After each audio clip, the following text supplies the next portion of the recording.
Hey everybody, Luke Marino here. I got Rob K, Mr. Rob Kalwarowsky with me. Rob, can you see me now? I don't know if it works or not. I can't see you. Okay. How about that? Is that any better? Probably not. No. Okay. So hopefully you guys can see me and Rob. We're both working hard here. I can see both of us. Rob, you look great. I can't see myself at all, um, That's the but first time someone's ever said that to me. yeah. Yeah, it says my camera's working and I'm on the stream. You're on the stream. I can see you, so I'm just gonna keep an eye on LinkedIn and see if anyone chimes in and says, "Hey, you knuckleheads are doing this thing." But yeah, man, I just wanted to get you on board so we could. Um, oh, I'm getting my feed going. See, I can see you, man. I can see you on my feed. This is crazy. And my camera's lit up and everything. You just must be the star of the show, dude. Somehow, I don't know. I'll turn off my camera and turn it back on. Maybe it'll let me in. No. Anyway, look, they don't need to see me. They can just see you. That's yeah. Uh-oh. This happened with Suzanne Greenman one time. She. Oh, I got you now. You're You back. got You're me now. live. All right. Let's see if this works. Look at that. There we go. Yeah. We're in action now. There we go. I got it. See, the old guys can make it work. Well, I'll call myself old. I don't know if I can classify you as old. Have you hit your 40th birthday yet? Can I ask you that publicly? No, I'm 33. All right. Well, so yeah, you're not old guy yet, but you're getting there. That's I right. don't know if old guys can have gaming chairs. It was a great investment for the pandemic. Yeah, I'm sure. My kids got one, and every time I see it, I go, "Man, this is a nice chair." And then I'm like, "Man, I bought that chair. Why don't I just buy myself that chair?" It wasn't that bad. It was like 300. I think it was $300. I bought it the first week we were locked down, and because I was sitting in like a kitchen wooden chair, so now I'm comfortable. Oh, very good, man. See, that was a good investment, and we already got a big thumbs up from Mohammed. Mohammed joined us last week when I had Jesus on. Mohammed, thanks for joining us again. Awesome. Yeah, I don't know if you've talked to Mohammed on LinkedIn yet, but we had a pretty good conversation last week. And Mohammed's doing some great stuff. He's in like northwestern Africa, and they're pretty resource constrained in some of the areas there. But he's in mining, and so it's really cool. We had some pretty cool conversations. But Mohammed's out there trying to get some of that knowledge. So Mohammed, we appreciate you checking in with us, man, and staying with us and joining us no matter which platform you're on. But hey, so for those that don't know Rob, I'm going to say a couple of nice things about him before we get started. And we run the show here once a week. I try to get a guest on, but the only reason I'm even here right now is because of Rob. Because I don't know, it was maybe almost 2 years ago. Rob had me as a guest on his podcast, and that kind of was like my first real like interview in a podcast type thing where it wasn't while I was active duty. So I had gotten out of the military, and I met Rob, and we hit it off, and I actually interviewed him on one session of his show, which was like a one-off. Like I was in a parking lot interviewing Rob. It was really cool. I said, Rob, I'm stuck at a dealership, but I wanted to get this done. And he's like, let's do it, man. So we interviewed Rob, and it was great. And when I kicked the whole thing off with the Life Cycles live feed, it was like immediate. Like that day, I was like, hey, dude, you got to get on. He's like, I can't wait to get on. So this is it. We were able to get Rob on, and that's awesome. And Rob's a leader in the maintenance and reliability community, particularly in the space of leadership and mental health and psychological safety. And I'm going to pick your brain a little bit about the psychological safety piece, because I don't think a lot of folks know how to associate that yet. We do a lot with that in the military, but maybe not in some other industries. And I'm interested to learn a little bit more about that. And Rob is kicking great butt as the co-host of the Dismantling the High Performance Narrative podcast, right? Are you guys still rolling regularly with episodes? We're rolling regularly, yeah. So I got two shows right now, right? So I have Dismantling the High Performance Narrative, which is very much focused on mental health and performance, and this aspect of basically like if everything looks good on the outside, you're still showing up, you're still doing great things, you can still struggle on the inside. And I know, like Luke, I know you struggled as well. And for me, like I've literally been told by a psychiatrist that I wasn't depressed enough because I could get up and go to work. That's And great. so that's where that show comes from. And yeah, and then the other show is the Leadership Launchpad Project, very much focused on like people centric leadership. And I'm sure we're going to talk a lot about it today. Yeah. But it's these elements of high performance in the workplace that I don't really see in the heavy industrial space too much. And so that's where we're trying to bring that type of content to our audience. Well, see, I think the whole high performance thing is super cool that you're focusing on that because it's a reality. And in the military, in the officer community, when I was there, it's an up or out organization. So if you're not performing at a high enough level, your evaluations don't reflect that, or at least in the opinion of your leadership, they'll write up your evaluations if they don't reflect high performance. Then you could potentially be at risk for being what's called passed over, where they don't promote you that cycle. And if you get two passovers in a row, you're out. And Yeah. so, for the older generation of active duty, if we didn't make it to the 20-year mark by the time that happens or close to it, you're not going to get your pension. And for which is like brutal. And there's that happens. That happens to people. You have to get 20 years of the pension, but there's people that don't make it at the 17 and 18-year mark and they go home with no pension. And that's really like a hard pill to swallow. And then we had this culture of, you've just got to be on top of the game and you have to maintain this like really high performing type. I don't want to say I mean, it really is reputation, whether it's about perception, right? Because it's like, you're always worried about how people are perceiving your level of performance. And so whether that translates to reality and you actually perform at a high level or not, you're constantly aware of this pressure, and it changes the way people respond to their environment, the culture on ships or in the office or whatever. And it really does take a toll on people that, may or may not thrive in that kind of environment. Some people just run with it and it's great. Others, they do well with it, but it hurts them along the way. They just don't show it. So it's really just kind of crazy, very interesting to me. So like, how did all that develop for you? And like, where's that, what have you learned about it since you started the podcast? Yeah, it's funny that you mentioned that the military leans into psych safety, and then you say that because managing perception about yourself is literally the inverse of what psychological safety is supposed to be. Yeah. Right. And you say if people run with it, and I think it's not necessarily that, right?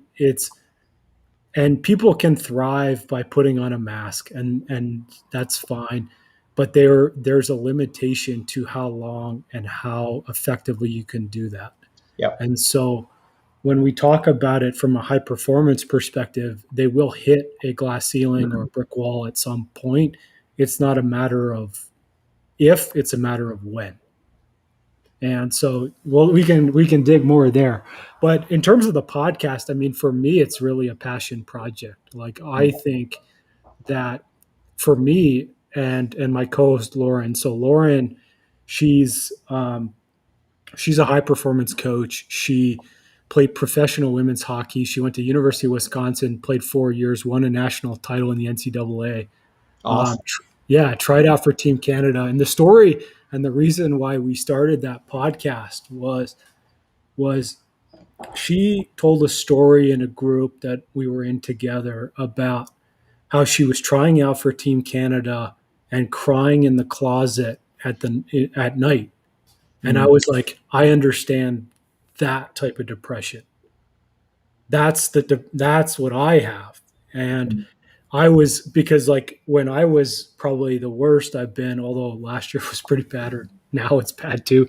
But like before, when I was really depressed in 2012, 2013, like I was getting treatment, I was working a full-time job, and yet I was like, I had heard Joe Rogan talking about how exercise in nature helps you with depression. And so I started like running in the bush like 2 to 4 hours a day, because I was like, well, if it's going to work, it'll work. And so that's what I was doing. And like people, and like if you look at the criteria from psychiatrists, about depression, like one of the things is like, how much does it affect your life? Mm-hmm. And like, I even got this, like, literally, because I go get treatment now, and it's like, they asked me, it was like, how is it affecting your work? And I'm like, well, it doesn't really. Like, I just like show up and I do whatever I have to do. But that's a skill that like we have been taught as high achievers. Mm. Like, we've been taught to suck it up and show up and do what we have to do, regardless of how we feel, regardless of anything. And literally, that's the type of attitude that will kill us. It's just a matter of time. Wow. Yeah, that's really. But I give you a pat on the back for being aware of that, man, because there's a lot of people that just aren't aware of that. They haven't gotten as far into this. You know what I'm saying? I mean, I say that optimistically, but it doesn't make it feel any different. I'm sure. It's like, great, I'm aware of what's hurting me, and it's like, but I think that there's a hesitation on behalf of people that are in that realm of being a self-proclaimed or at least outwardly recognized high performer. That it would be a weakness to acknowledge that, particularly out loud, and so they're disincentivized, I guess you could say, from being honest about what's going on in their lives, and that's real unfortunate. I've lost a couple of friends this last year, and it was for different, it's various reasons, but it all stemmed around mental health, and one of them was a high performer that you'd have never guessed anything was wrong, and so I'm real interested in getting your take on, like, when you have someone that's a high performer or is perceived to be a high performer, and they're not talking about it, but you can tell something's different. How do not looking for medical advice or anything, but just from your experience and what you've gone through, what's the best thing you can do for someone in that situation? Yeah, I mean, for me, this is where the leadership aspect ties in for me, right? Mm-hmm. And I believe that the lack of leadership that I've experienced through my career has absolutely hurt my mental health and triggered a lot of the stuff that ended up there. Mm. Um, Now, from a leadership perspective, when one of your performers, um, you start to notice that they're struggling, and you start to see maybe the performance is dropping, or they're looking like they're checked out, or all these things, and it's incredibly difficult. And I've literally sat, like, I had a manager sit in front of me and say, hey, are you okay? And I was basically suicidal, and I said, yeah, I'm fine, don't worry about it. Right. And that's where the psychological safety and the vulnerability and the leadership aspects need to happen. They need Is to it happen. you felt like he wasn't the right leader to talk to about what was going on? Yeah, I mean, there's ground floor trust, and there's ground floor vulnerability and connection that you have to form as a leader Sure. before you can expect somebody to open up to you. Right. And that wasn't built in the way that it needed to be. Part of that's my fault. Like, I mean, I wasn't able to share outwardly that I was depressed, but also, like, this is why I teach this stuff in the leadership space is I think if leaders lean into vulnerability and they lean into connection and building trust, then that conversation becomes easier to have.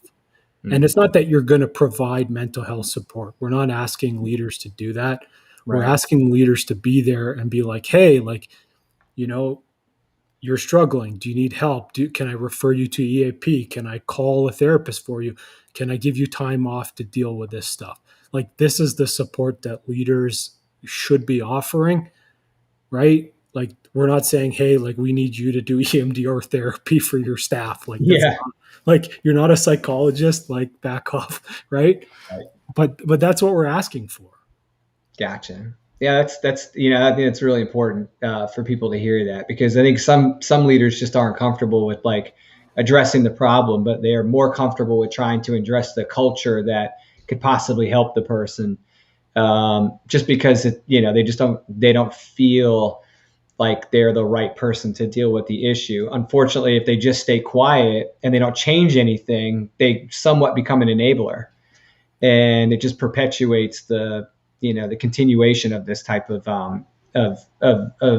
I guess environment for the person that's having a problem, instead of propping things up around that person to help them. Yeah, I noticed that a lot. There's, I don't want to say it's a pride thing.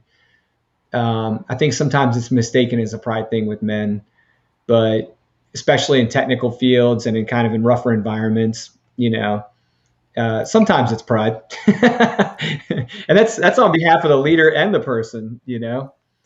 And like true leadership is not having the answers to everything, Mm-hmm.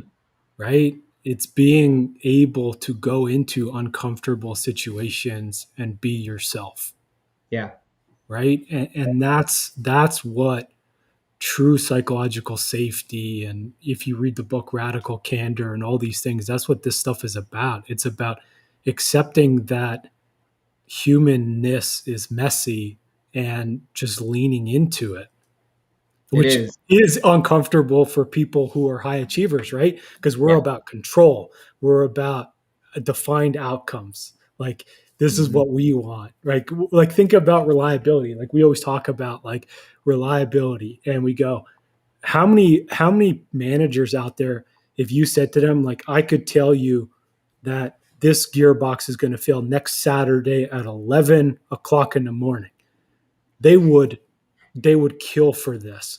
But if you say to them like, it's wearing out, we're seeing that it's going to fail soon, they hate that. They hate that. Right. And it's like, is it really that different? Yeah. It's And they'd just be like, one is certainty and one is perceived certainty and one is not. right. And God help you if you work for an industrial engineer, because they're going to tell you I need to observe 7 consecutive days of of trending, and that's the one direction before I do anything. Hey, can you come check back with me about that Saturday failure at 11:30 on Friday, so we could talk about it within 24 hours of the event?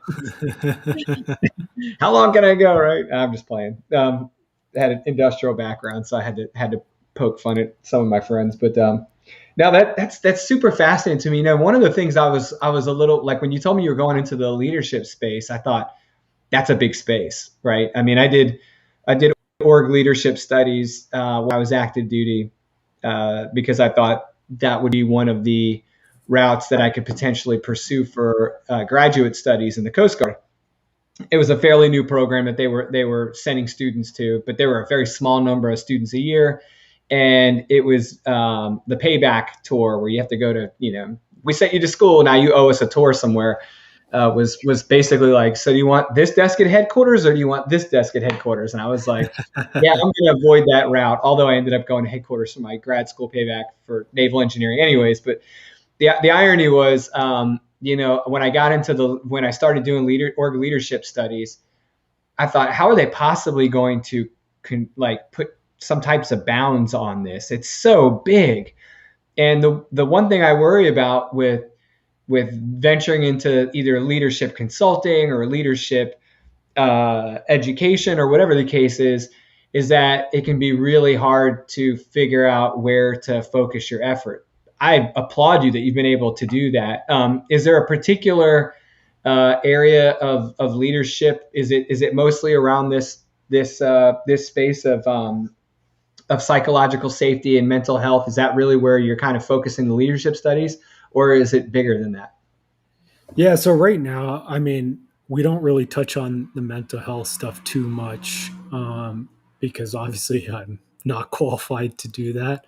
Mhm. But where we go with the leadership, we start off with a little bit of mindset work. So stuff like, why are you there? Like, like, what are you good at? What are your values? What are your skills? How are you leading people? How do you perceive the people that you're leading? Like these are some of the things that we get into, and we just try to deconstruct any broken mindset strategies that you are running off of. So like if you're like before we jumped on the call, we were talking about like KPIs, right? Mhm. And it's like if your staff aren't hitting KPIs and you're just like, hey, work longer hours, and you're just going to continue making them do that, like at some point something's going to break, and it's going to be your people. And it's not Yep. that they're going to be successful and hit your KPI. It's just their performance is just going to get lower and lower until they burn out or quit or whatever. Yeah. So that's kind of some of the stuff we get into early. And then obviously, like, we teach stuff like psychological safety about like how to, and this is like, I just wrapped up that certification is about how do we measure and start improving psychological safety of a team. Mm. And like, if you look into the research, psychological safety is the number one key factor in identifying a high performing team. And it reduces the mistakes you make, it increases your innovation, it improves the mood of the people and the engagement of the people. Like, it's really one of the foundational elements of any team that works. Mm. So there's a lot to learn in that program about teaming and teamwork. Yeah. And I think that's important to note. I'm glad you brought that up, because I think a lot of times when we talk about leadership training or consultancy or education or studies or whatever, people tend to think that it's about an individual and a group of people, right? Like you're training an individual to lead a group of people. And I think it's important to note that a lot of it is about teamwork, and it's a lot about group work, and it's not necessarily about one person separate from the team getting the most out of the team. It's about preparing that person to lead a group of people together. And that if you can train the whole team, imagine about how much more effective that would be than if you just trained one individual to lead a group of people. And I think that was one of the things that I experienced in the military that I took for granted. Was they gave everyone that wanted to make a certain rank, like their first round of leadership training, formal leadership training outside of the stuff they instill in you through their culture and boot camp and all that fun. But which it is fun. You can say that after you're done. That's Um, but all those things you learn that are the kind of the on the job leadership training, a lot of it's about human nature and just, what you respect and what you don't, and how to work as a team and function as a team. But you're learning how to lead as a group. And I think it's really important that, for organizations that really want to maximize the effectiveness of a leader or of a team, you should invest in both. It shouldn't just be about developing one or the other. It should be about getting everyone on the same page, because you're not trying to change a person. You're trying to change a culture, and a culture isn't one person, right? Oh, it drives me nuts. This is why the Marines are so freaking awesome, man. Or the SEALs, they have a culture that just bleeds a certain way, and you're in it and you're on it, and that's it. And for better or for worse, with a fit or not, that culture is wildly successful at what it aims to do, because they develop the culture in a way. And I think the organizations that look at leadership training or look at leadership experience, they're not, if they don't look at it as a cultural thing, then they're selling themselves short. They're definitely cutting their options short. You guys deal with culture, how to change organizational cultures and that type of stuff in your programming? Not necessarily from the lens of like we want to radically change culture over the Yeah. whole organization, but what you're absolutely right, and we look at it from the perspective of leadership of self. So if you start to lead yourself and you start to show up and take care of other people and make them be better, then you improve, the team improves, everybody improves, right? Yeah. And that's really where we're coming at it from that angle is, and you're right. Like, we have a group of guys in the training right now, and some of them are managers and some of them are not. Some of them are individual contributors.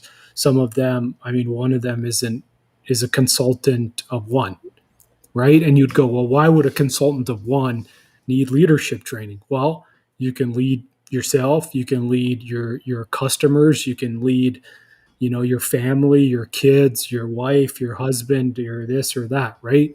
There's a Mm-hmm. lot of spaces where you can lean in and influence and impact other people to be better. It doesn't need to just be like, hey, I am your superior, therefore you shall do something for me. Yeah, absolutely. Yeah, I really do appreciate that perspective because it's I I think one of the things that's missing from the consulting space, because we're technical guys, is that this perception that a consultant is supposed to be a technical SME, and that's really what you are. Yep. Now you're two parts, in my opinion. You're one part technical SME and you're one part leader, because a manager is not going to hire someone to consult them or help them change a program or build a program or change a culture or implement some major thing that they can do within their own organization with their own staff. They're bringing a consultant to the table because they need someone to help them get something big off the ground that they may not be in a position to do themselves with their current resources. If you can't lead or help inform a manager who is a leader in their organization, you're half the consultant that they need, man.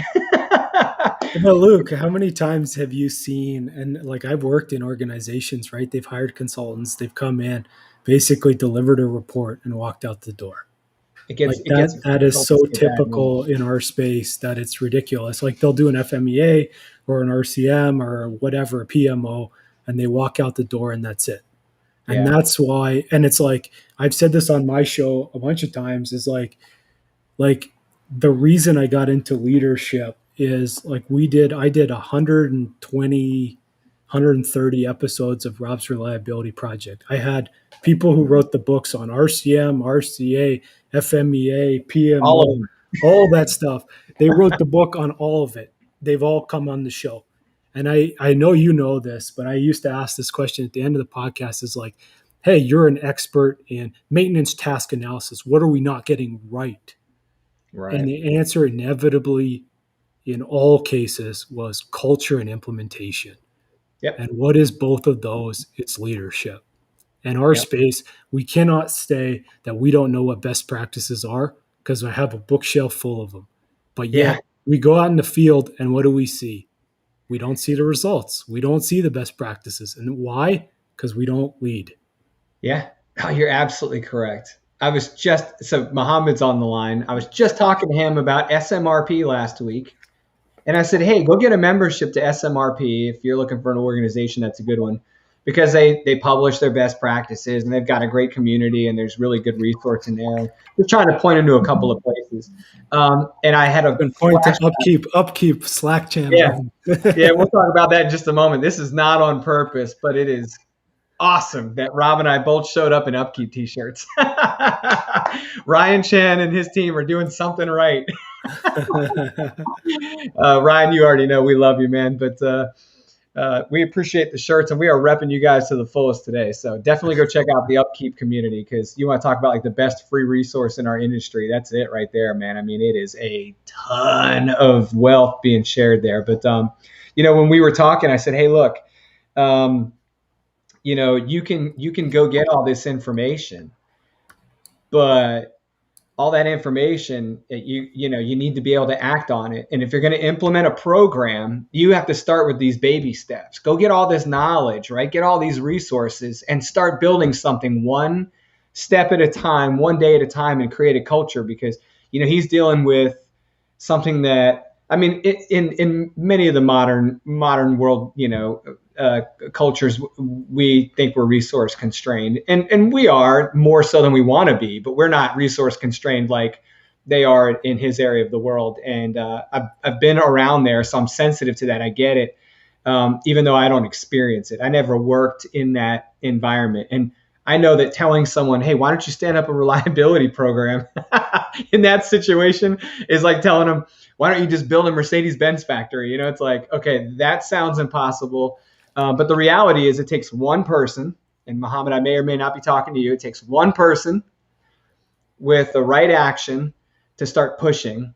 And that's that leadership. And it used to frustrate me in the military when I would ask junior enlisted people, hey, or I'd ask someone wanting to go into officer candidate school, give me an example of a time you led.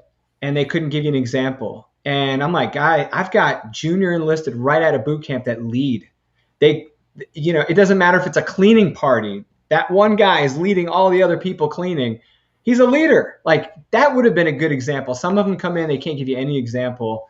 And it always made me want to shake them, because it doesn't take position power to be a leader. You don't have to be the manager. You don't have to be the CEO. You can be anybody. You can be the dude at the very bottom, and you can lead. And I'm on a little bit of a rant, so I apologize, but I'm trying to motivate Muhammad a little bit. It's true. It's true, right? Like, my favorite quote is from Simon Sinek, and he says, "Leadership is not a rank; it's a choice." Mm-hmm. And that's exactly what it is. And Muhammad, I mean, first off, thanks. I really appreciate you listening to whichever show you downloaded. Yeah. But it's true, small. right? He always plays them. That's right. Always. They never turn off. But it's true, right? It's like, and we've all been there, right? We all are in an organization where, and this is one of the struggles of reliability people, is we see the world in a way that the rest of the organization doesn't.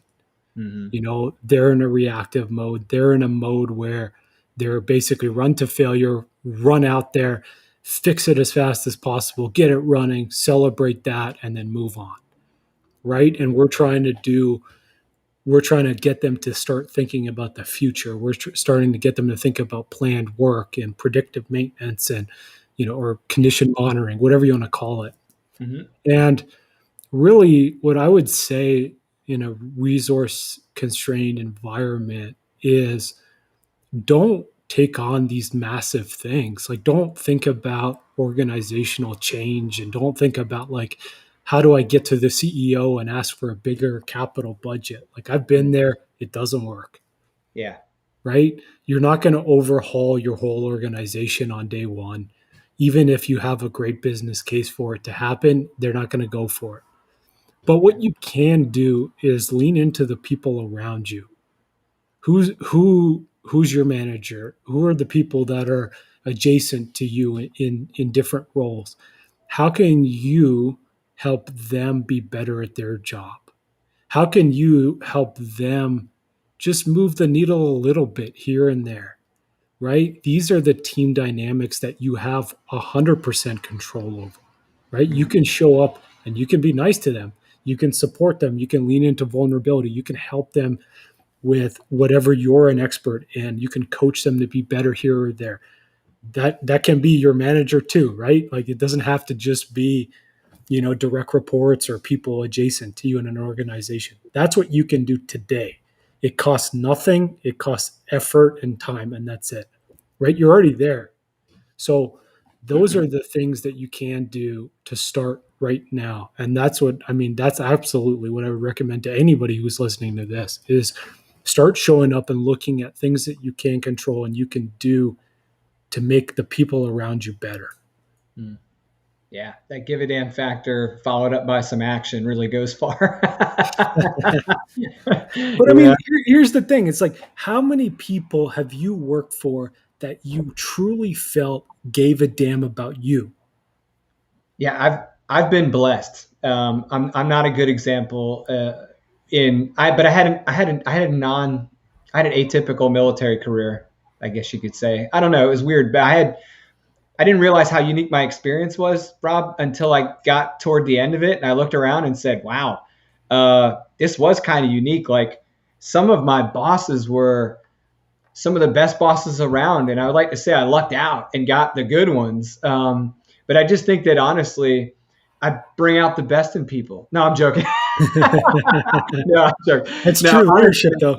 Yeah, honestly, someone, I was always in good immediate company. Now, I will say this: I worked with some of the worst leaders because I was in good situations and we were in high performing teams. And what we had done and the culture we built and the kind of people we were was the kind of thing that was going to fix bad cultures. So we became, hey, you can go deal with that.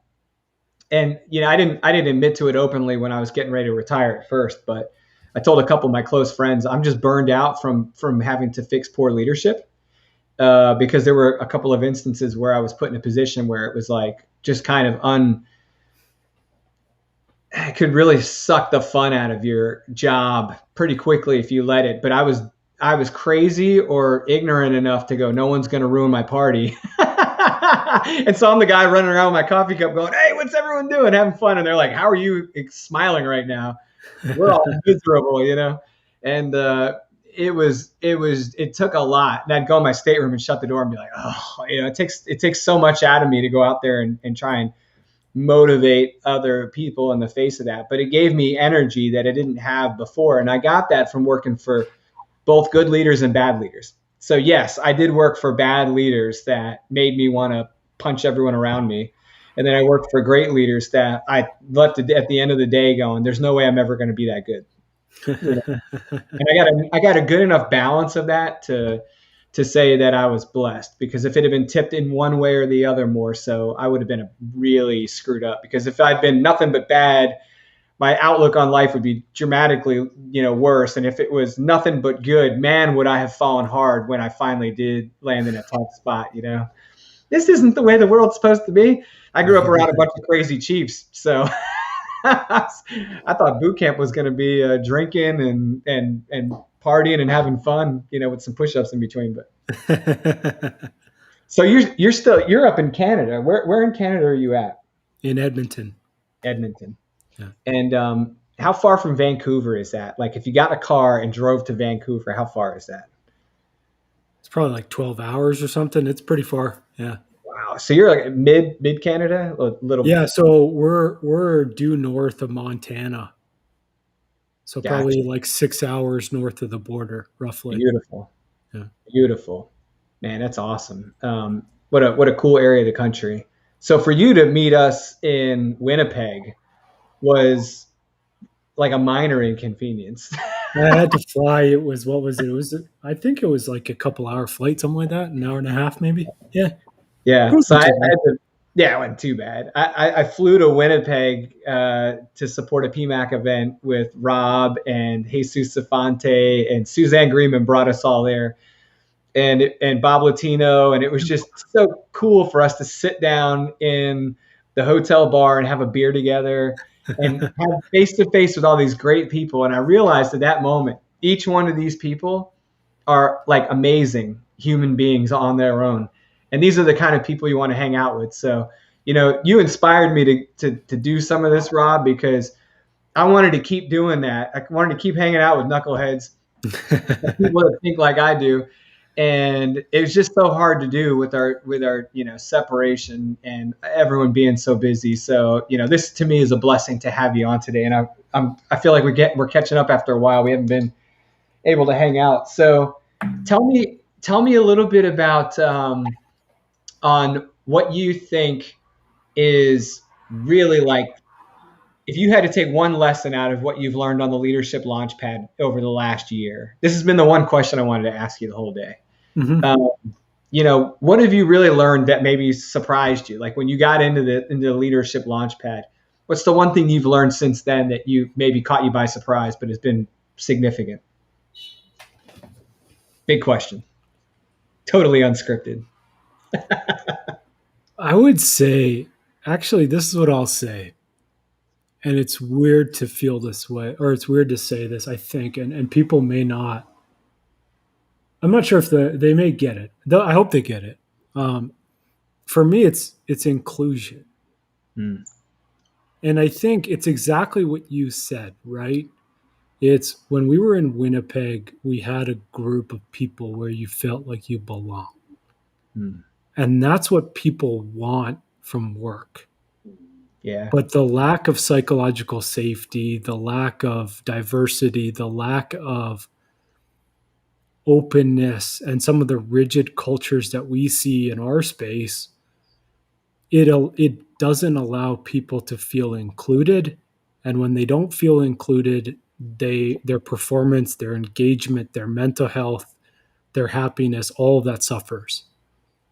And for me, that's the biggest thing and it's funny, right? Like I did a talk with Shad Rack at his company, and there's like a group of African American leaders that I was talking to, and it's like, wow, why would a white man be talking to African Americans about This is a inclusion and re-entry. diversity? No, this was part of their company at Dow, Hmm. and but it's like, truly, I believe that this is a thing, because I felt like, and throughout my career, I felt like I haven't belonged in the workplaces I've worked for. Hmm. And to be honest, I almost think that at some aspect, it almost cost me my life. And so that's where I really think that, for me, creating the leadership program and teaching like aspects of vulnerability and trust and connection and psychological safety, like, this is so people can feel like they belong at their work, and they can take the masks off and they can just be themselves. Hmm. And if there's a great quote on leadership, I forget who said it, but basically they're like, true leadership is becoming who you truly are. It's as easy and as hard as that. Yeah, the easy and hard part. That resounds. Yeah. And I'm going to go ahead and say it, man. I think some people would say, "Oh, that's just touchy feely crap," and we don't have room for that. We're too busy working and all this stuff. But it's true, man. You can't change human nature. I mean, if you don't feel like you're included, or you're comfortable where you're at, you're not going to want to be there. You're not going to want to go back. If you're not part of the team in a productive way, you're not going to stay there long. You're not going to stay there long. It's and for an employer, you would want to pay attention to that message that you just sent, because everyone's dealing with retention issues, especially with the post COVID great resignation looming uh, seemingly over people's heads, and there's a huge shortage of talent as it is. So that amplifies the retention issue, because if you don't retain the talent you have, you're going to have an even harder time finding new talent. And if you could have made this a whole lot better by paying attention to the culture you've developed, that does make people feel like they're welcome, that does show that people are where they should be, man, that's really powerful stuff, man. And I agree with you. I agree completely with you.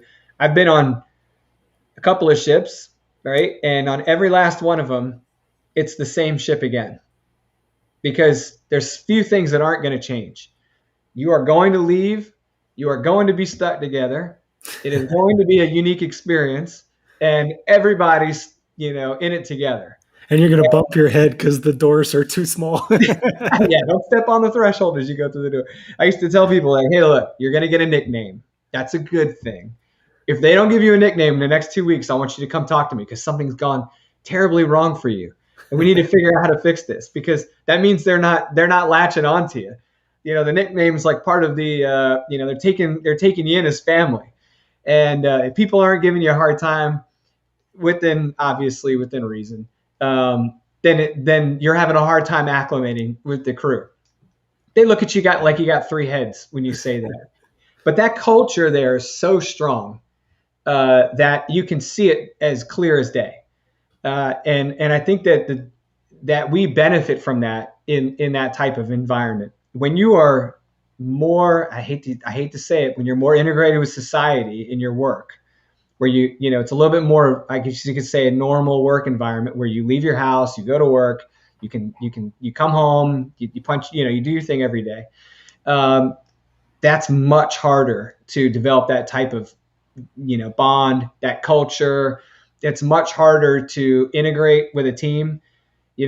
People go to those types of environments and they don't come back the same person, usually in a good way. They get better as a human because they do get that sense, like you said, of some sense of belonging. A lot of the veterans I've worked with and retired, they've struggled with that when they've left. It's not just about a sense of purpose. I think a lot of people say, oh, well, veterans, that struggle, it's because they've lost a sense of purpose. There's people that retire, go find another job with great purpose, and they still struggle because it's not the same culture. They don't have that bond, that brotherhood, that sisterhood, that relationship, like a family, whether you like it or not, and that really does take a toll on people mentally that have left the service. They don't feel like they're ever going to get back what they had. And the people that left intentionally and could have stayed later, sometimes they have regrets and they're like, oh, I should have stayed. And you're like, nah, dude, you got to look past that. And then the people that didn't have an option to stay, they're really bitter because they feel like they got forced out of the best thing that ever happened to them. And then there's just random people that are just like, nah, I'm good. Right? But when I retired, I was worried about that. Whether I was going to feel a bit lost. I guess I did something natural. I went back to work with people that are all retired military. So we're all, kind of in the same gang, and I support the Navy. So here I am, in a similar situation. But I always worry about that. People not getting that experience. I look at my kids and I worry about that because they've, unless they get started in an environment like that, they're not going to feel that level of satisfaction. And so do you see that a lot from people that come through the program, that they just haven't found that sense of belonging yet? Or I think, first off, you're right. Like, I think you're right. Now, the second thing is people think it's touchy feely, but based on it, it's like disengaged employees cost, like, what is it? It's like 85% of the world is disengaged, and a disengaged employee costs 34% of their salary on an annual basis. I believe that. And in the United States alone, they're saying it's 450 to 550 billion dollars a year. So if we're talking about, is it touchy feely? Yes, but does it cost you money? Absolutely, and it's costing you a lot of money. Right? Do you guys get that a lot? I'm not trying to step on the other question, but do you get that a lot where people come in and they're like, yeah, I'm just in this environment that doesn't latch onto this. They just don't appreciate this. Yeah. I get asked a lot is like, what's the return on investment on people-centric leadership? It's a hard question to answer because there's no real study that was done that said like, hey, like this company was here and, we took a control group and a process group and we ran them through and this is the delta. And like, that's not done. But there's so many statistics on, and like to go back when you're talking about the great resignation, it's like the question is why. And for me, what I've been really thinking about is what COVID has taught us is that work can be done differently than how we wanted it or how it was done before. And we see this a lot in our space where people say, we've always done it this way. Yeah. And that's an excuse until you see the new way and you go, well, this new way is better, or I like this new way in this way. And I think when you hear the same person say that's complaining about, like, they're complaining about it, but then they're doing it. When people say it's, this is the way it's always been, or, whatever. I hate it when they say that. And then 10 minutes later, they're like, yeah, we can't possibly change that. Let me rewind and show you what you just said. Did you have That's right. Hypocritical is only one way. But that's the thing, right? Is like, I think that the companies that are really rushing people back to the office now, and they're basically like, hey, we want everybody to be in 5 days a week, or, we want people to, stop being remote and this and that. It's like the answer or the question that I have for them is what's in it for the employee? Like you've knocked off 2 hours of commute a day. Oh, it's huge. You've knocked off, like when, like me, like I bought a dog over COVID, right? And now it's like, well, he's going to be alone. Mm-hmm. Right. And I can't take him out at lunch. I can't take him out when he needs to go to the bathroom. Like these are things that have gone away. And I think the question is like, if I was effective at my job remotely, why do I need to go sit in a chair in an office that you can look at me for? Right. And I think for me, what I see is the leaders that want people to come back to the office so they can look at them, they're very much old school type leaders. And it's like, I want to see you in the chair so I can pretend that I see you working. Right. And they equate productivity to time spent in a chair. And it's like, that's not the case. It's the worst measure. Right. And it's like, yeah, I had a friend who went to work as an investment banker after college, and they were working like 12 hours a day, 7 days a week, right? And he used to say, like, I don't know what people do all day. Like, I sit there and wait until the managing director goes out, and then I wait another 20 minutes and then I leave. And it's like, this is what the culture is the culture has devolved to, we sit here and we just basically punch the clock, and we stay longer so then we look like we're working hard when we're not doing anything. And so I challenge people in just thinking about, like, what's in it for your employee, like what are they getting out of coming back to the office. You need to make that more appealing to them than just like, I want the productivity of when they go to the coffee machine they're going to see somebody from another department. Well, that's great, but that does nothing for them. Yeah, there's a couple of points you made there that I absolutely am in line with. I think you have to have flexibility as an employer when you start thinking about the return to work, because not all positions are created equal, right? Like, I could do my job. I do my job remotely.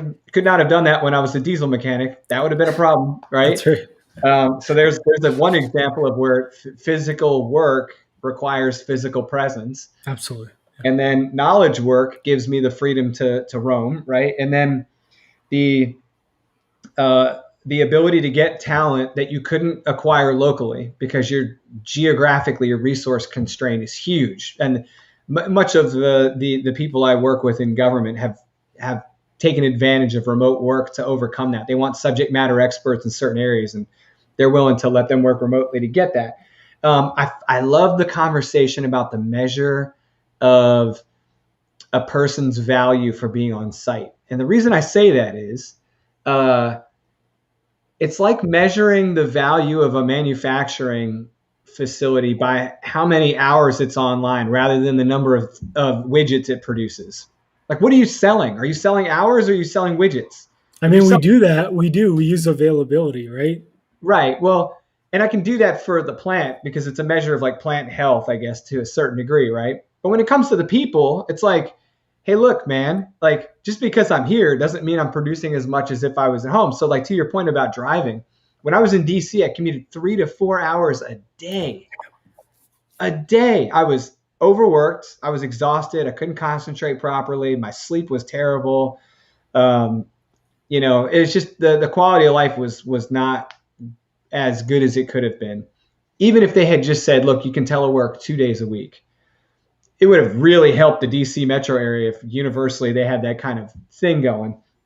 On days when the federal government was given like a half day or a day off, or they were encouraged to remote work, you could get in and out of DC like it was no one's business. I was like, man, why don't they do this more often? And it's not about not wanting to work. I want to work, but I don't want, why would I give up, like, to your point, the value of an hour, right? Why would I give up an hour of productivity for an hour of commuting if me being on site doesn't increase productivity? It's a complete trade-off. I've slept much better since I retired from the military and started working remotely because I get more sleep. Instead of driving an hour and a half in the morning, I can get that extra 45 minutes of sleep. I still get up. I'm still on time. I'm still doing my thing right when I'm supposed to be doing it.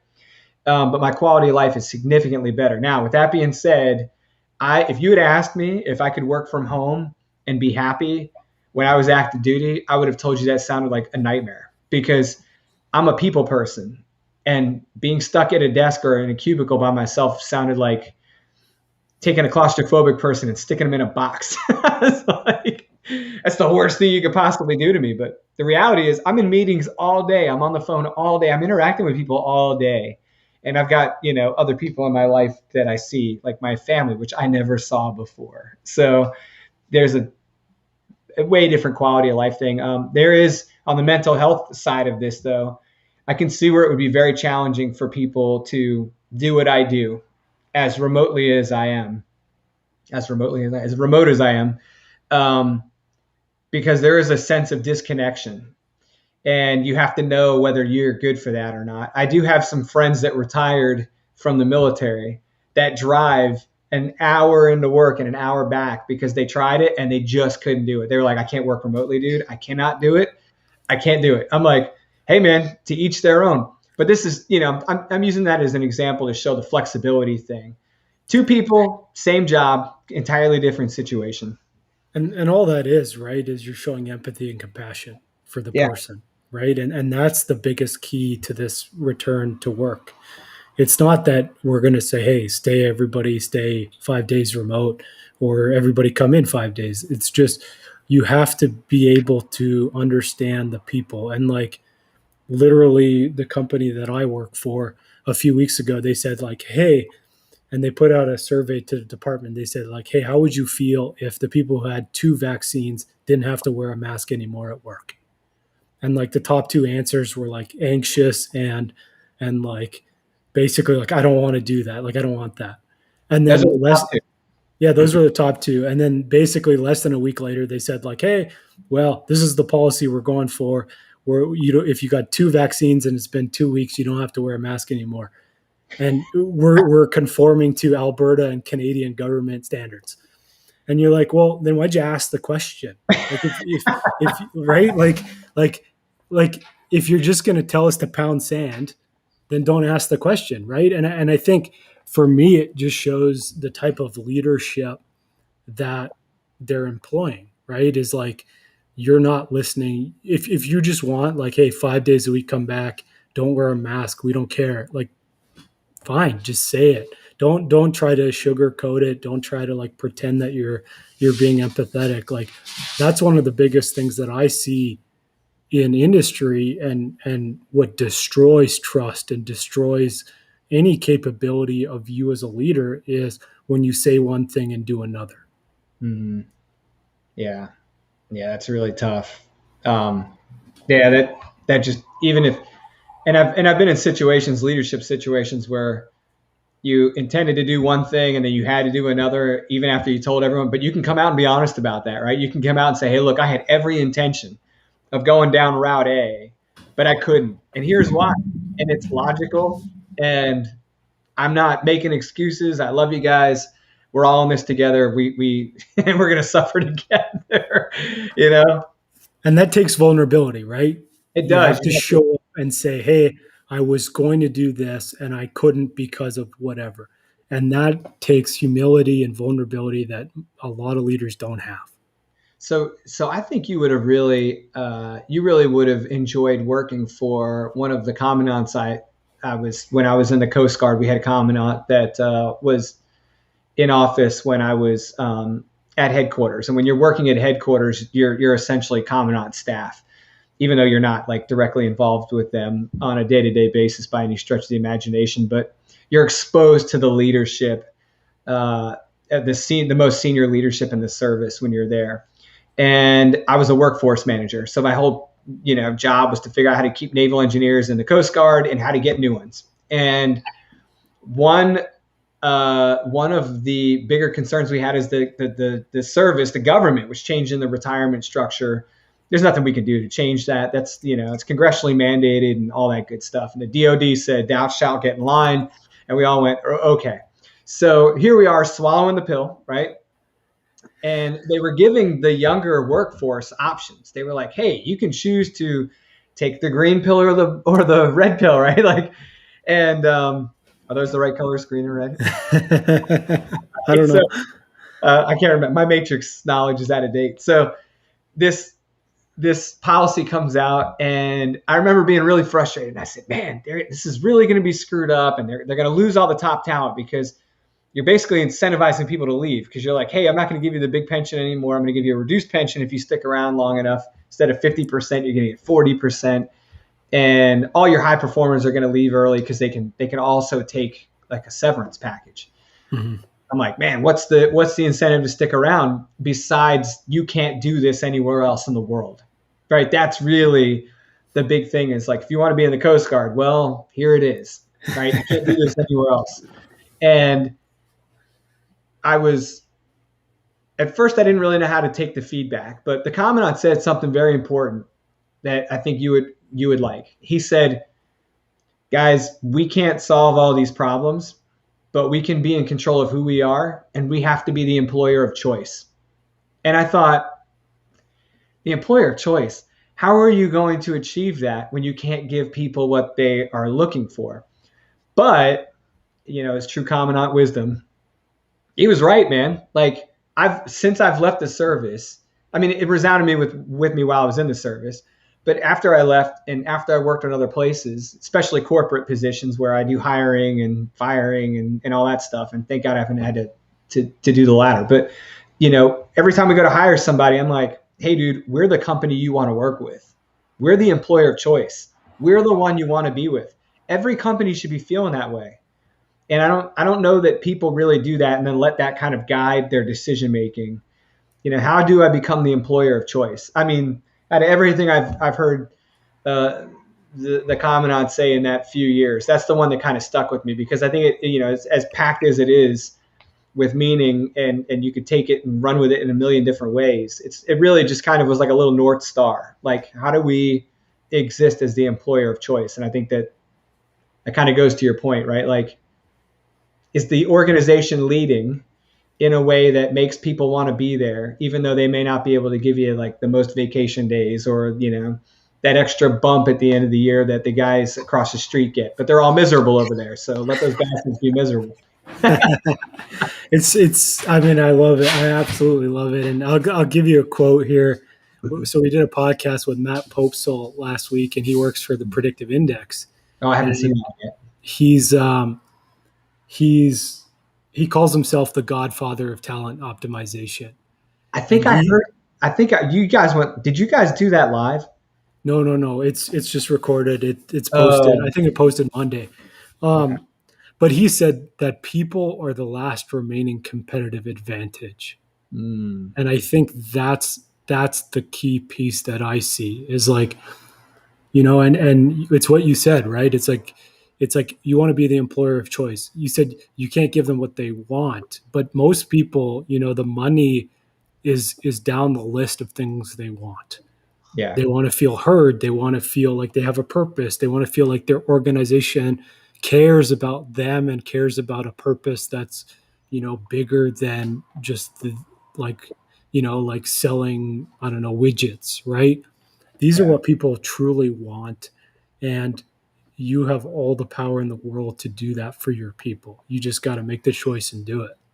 Yeah, that's leadership driven. You're absolutely correct. I love it.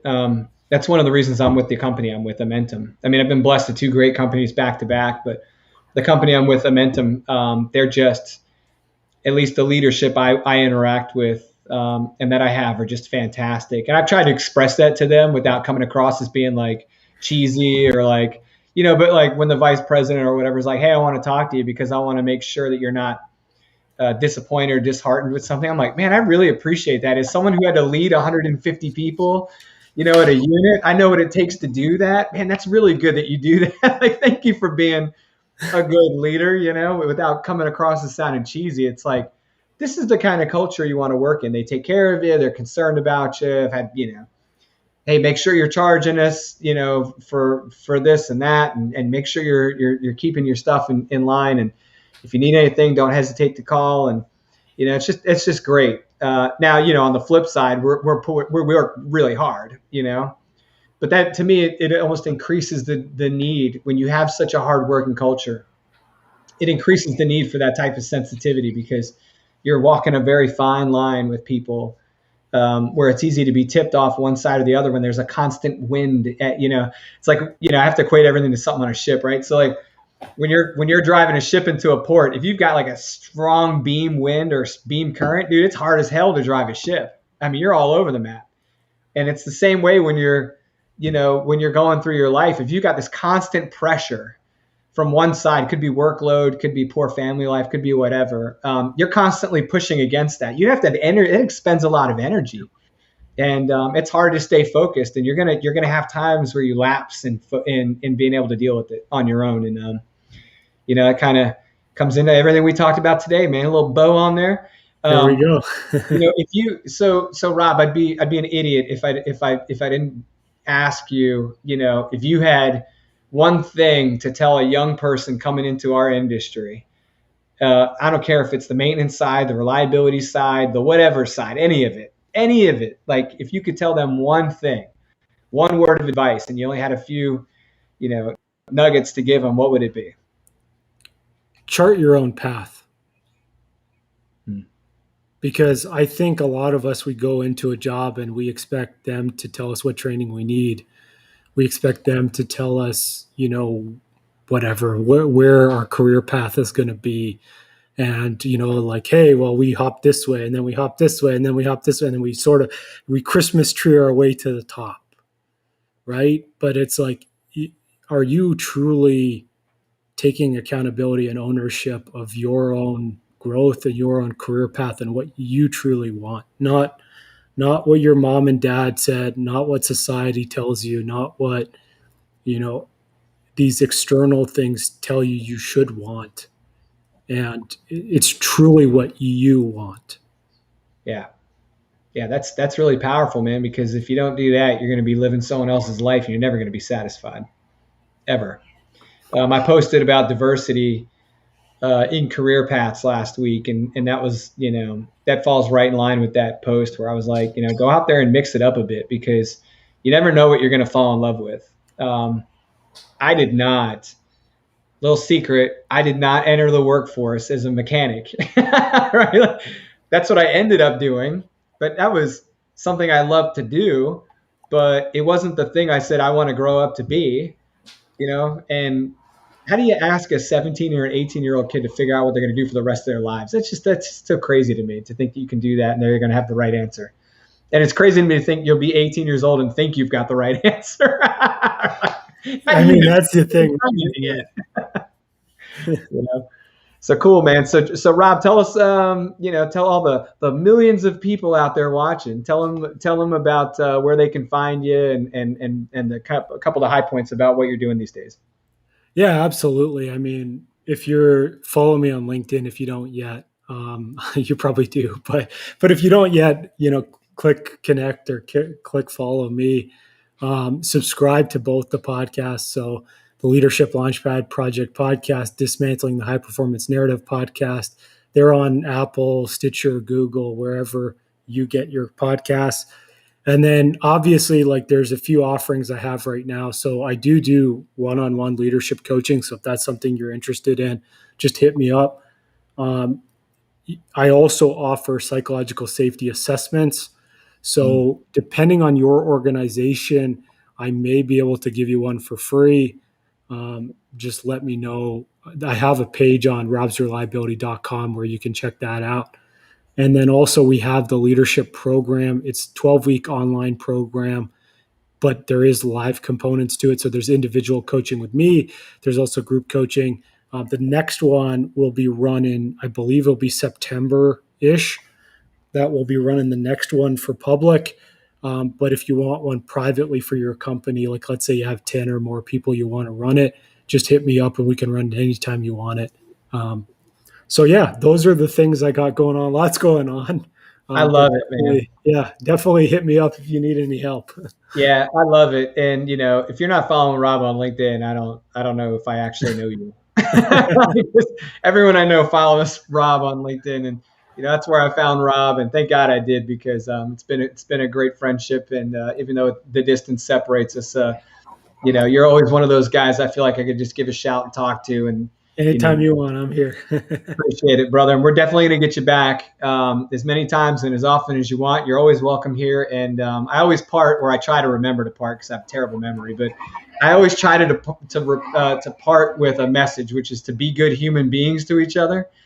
And I surround myself with good people, man. You're definitely one of them. So, for everyone out there, be good human beings to each other. Don't forget what Rob talked about. We said a lot of cool stuff today.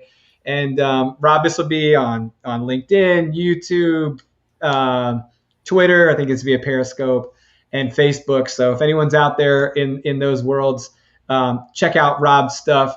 Check out his pages. Stay in contact with him. And if you are, for some weird reason, unable to find him, reach out to me and I'll get you in contact with him. So, Rob, thank you so much for taking the time to join me today, bud. Thanks for having me. Yeah, I appreciate you, dude, and I appreciate everything you're doing for the industry. Thank you. It's very meaningful work, man. Thank you. All right, guys, take it easy.